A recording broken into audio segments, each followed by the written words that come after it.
Em nome do magnífico reitor da Universidade Lusófona, professor Dr. Mário Canevas, e do presidente do Conselho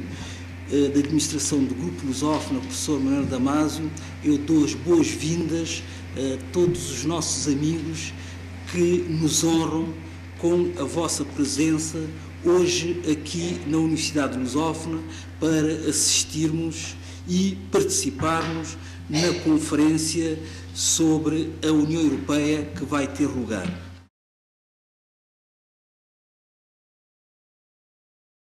E é curioso notar que esse capitalismo,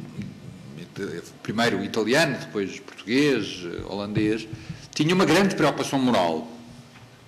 Aliás, um historiador, escreveu um livro há pouco tempo,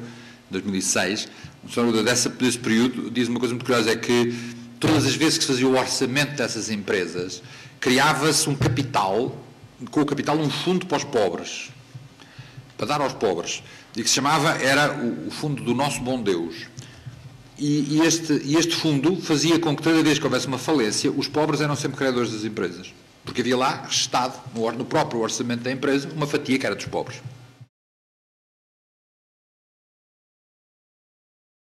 Creio que uma das boas práticas, efetivamente, do direito, já dos nossos dias e dos dias para a frente, se queremos acreditar que podemos ir buscar à União Europeia o cerne ou a base dessas boas práticas, é efetivamente haver uma redução da tecnoburocracia da União Europeia, uma redução do chamado poder de agenda da União Europeia e da não necessidade de prática exaustiva de legislação que cubra todas as situações para as quais os cidadãos, afinal de contas, só porque têm a prática de uma ética individualizada e do respeito por si próprio para cumprir as coisas de uma maneira diferente, não carece de uma exaustiva legislação que tutele constantemente e diga o que está bem ou diga o que está mal.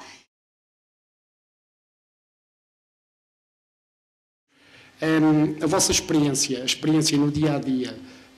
na universidade não é só vir, então ali no cafezinho a fazer horas para ir para as aulas, vão às aulas e vão embora para casa. Ou jogar uns matraquilhos, é giro, também já passei por essa fase. Penso que o importante é envolverem-se nos projetos e nos observatórios dos determinados cursos, criarem mais valências para vocês mesmos. Não compreenderem que é só ter o canudo na mão e já sei fazer algo. O canudo é a ferramenta, é preciso saber trabalhar com ela. Eu dou aulas aqui na Lusófona a dois perfis de alunos completamente distintos. Um perfil que são alunos da licenciatura em cinema, portanto, são alunos que vêm do ensino secundário, normalmente de áreas de artes, penso que agora será o quinto agrupamento, uma coisa qualquer desse género. São normalmente alunos que concluíram o ensino secundário com notas muito elevadas, mas que, vindo de uma área artística, sofrem do tal problema de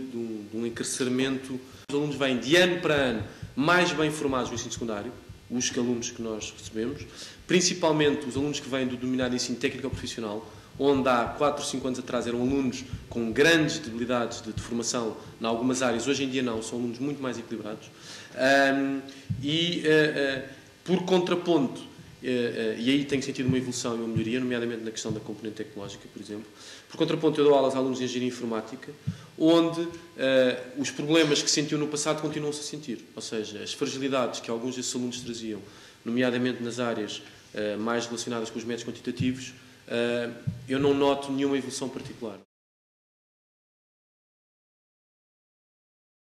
A nossa reflexão. Eu gostaria de fazer, portanto, como devem ter visto no programa, eu sou representante da Comissão Europeia em Portugal e é nesse estatuto que estou aqui nesta ordem de intervenções e não por discriminação de género ou escolha por género, mas gostaria de me centrar em torno de duas questões. Uma primeira questão, a questão da democracia, das mudanças democráticas na Europa Central e Oriental representam uma boa prática. O que, digamos, é um bom ponto de partida. Eu lembro que em 1987, salvo erro, foi em 1987, o Papa João Paulo II visitou o Parlamento Europeu e fez um discurso em que disse que uma das coisas que ambicionava, estamos a falar de um tempo em que Portugal e a Espanha tinham acabado de aderir à União Europeia, na altura também não se chamava assim, e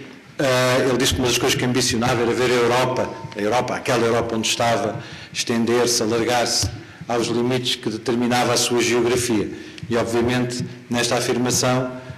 a sua santidade, basicamente, não apenas, enfim, apresentava um plano para o futuro, como criava um grande problema à Europa, porque o que a geografia nos diz, pelo menos a geografia que nós aprendemos na escola, é que a Europa vai do Atlântico aos Urais, e os Urais estão no meio da Rússia. E, portanto, isso desde logo, de alguma forma, também esboça o problema, ou seja, o alargamento e os alargamentos sucessivos que a Europa tem, que têm acontecido na Europa nos últimos anos, terão necessariamente um limite determinado pela geografia, mas a própria geografia não nos ajuda muito. A Polónia assume-se como o grande de leste, o grande Europa Oriental. Ou seja, como dizia um amigo meu, comissário europeu, que já não é, o Spidla, checo, dizia assim, ainda é, vai deixar de ser. Enfim, bem gostaria de continuar, mas vai deixar de ser. Vai ser um papel muito interessante. O Spidla dizia assim, em geral, nós temos que ver nessas questões de emprego e de assuntos sociais que não entraram, quando foi entrados 10, não entraram 10, entrou a Polónia mais 9. Portanto, nós olhávamos para o leste da Europa como se fosse, de facto, uma grande penumbra. Quando se dá, efetivamente, a queda ou do muro ou da cortina de ferro, e nós nos confrontamos de novo com um conjunto de países com os quais pouco contacto tínhamos tido, a não ser através, talvez, de algumas provas desportivas, aquilo que mais me impressionou foi a facilidade com que povos que aparentemente pouca experiência e prática tinham tido da democracia e dos valores democráticos, aderirem de uma forma automática, espontânea, natural a esses valores,